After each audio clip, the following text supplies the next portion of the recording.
Assalamualaikum warahmatullahi wabarakatuh. Selain dalam Al-Quran, kisah Qabil dan Habil juga termaktub dalam Alkitab Ibrani dan Perjanjian Lama. Dalam Alkitab, nama mereka berdua disebut Kain dan Habel. Keduanya adalah putra manusia sekaligus nabi pertama, yakni Adam alaihissalam. Kisah Qabil dan Habil sangat terkenal. Banyak orang yang sudah mengetahui kisah keduanya. Di dalam kitab seperti Al-Jaza' min Jinsil Amal karya Sayyid Husain Affani, Al-Qasah wal-Ibrar karya Syekh Abdul Yusuf Ajlan, At-Tahdzir min Su'il Khatimah karya As-Subhani, dan dalam beberapa kitab yang lainnya. Disebutkan Qabil merupakan pemuda yang egois dan memiliki sikap mementingkan diri sendiri. Hatinya tertutup oleh syahwat dan nafsu. Qabil adalah seorang petani yang memiliki sifat kikir. Sedangkan saudara kandungnya, yaitu Habil, adalah pemuda yang soleh dan memiliki sikap lemah lembut. Pemuda yang sering berbuat kebaikan untuk orang lain, taat beribadah kepada Allah Subhanahu wa Ta'ala, selalu menjalankan perintahnya. Dia merupakan seorang peternak yang sangat dermawan. Dikisahkan bahwa setiap kali Siti Hawa mengandung, beliau akan lahirkan 2 orang anak yang terdiri laki-laki dan perempuan. Allah Subhanahu wa Ta'ala mensyariatkan kepada Nabi Adam untuk menikahkan anak-anaknya secara silang. Lalu Nabi Adam alaihissalam menjalankan perintahnya, mengawinkan anak perempuannya dengan anak laki-laki yang lahir bukan dari satu perut dengannya. Qabil lahir bersama dengan saudari kandung yang bernama Iklimah yang mempunyai paras cantik. Sementara Habil lahir dengan saudari kandung yang bernama Labudha. Akan tetapi Qabil menolak dan menentang perintah Nabi Adam alaihissalam. Dia tidak rela Habil menikah dengan Iklimah. Qabil iri dengan Habil karena bisa menikahi Iklimah yang berparas cantik. Qabil menganggap dirinya lah yang lebih berhak menikahi saudara satu kandungnya, yaitu Iklimah. Semakin hari Qabil terseret oleh bisikan kejahatan dan kerusakan, terombang-ambing oleh sifat iri dan dengki yang terus tumbuh di dalam hatinya. Sementara Habil lemah lembut dan damai, Habil pun selalu patuh kepada perintah ayahnya.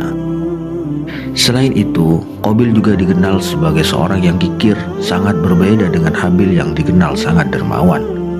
Sikap keduanya pernah diceritakan ketika Qabil dan Habil diperintah Nabi Adam alaihissalam untuk berkurban dan menyuruh meletakkan kurban dari keduanya di atas bukit. Kala itu Qabil memilih mengorbankan seikat gandum, tetapi ketika ia menemukan sebulir gandum yang besar, ikatan gandum tersebut segera dirontokkannya dan dimakannya, seakan-akan ia tidak rela apabila harus mengorbankannya. Sedangkan Habil mengorbankan kambing yang paling gemuk di antara kambing-kambingnya yang lain. Setelah korban keduanya diletakkan di atas bukit, ternyata api turun lalu melahap kurban Habil. Namun kurban Qabil dibiarkan begitu saja, tidak tersentuh sedikit pun oleh api.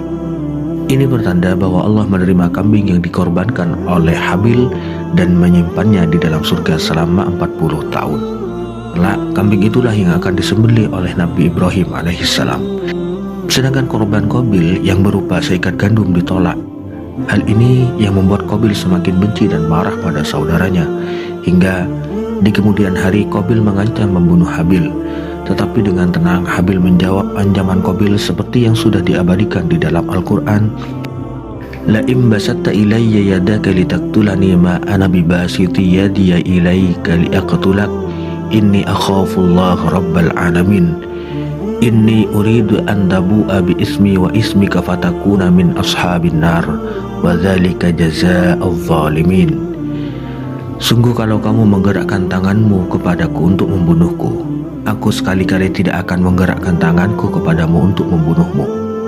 Sesungguhnya aku takut kepada Allah yang merupakan Tuhan seluruh alam.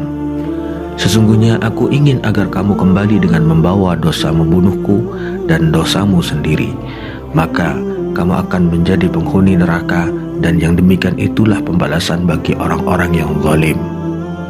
Habil berkata semacam itu karena mencoba mengingatkan saudaranya agar takut kepada neraka. Tapi Qabil tidak menghiraukannya dan tetap bersikeras pada sikapnya. Qabil terdorong oleh nafsunya untuk membunuh saudaranya. Ia pun benar-benar membunuh Habil menggunakan batu besar.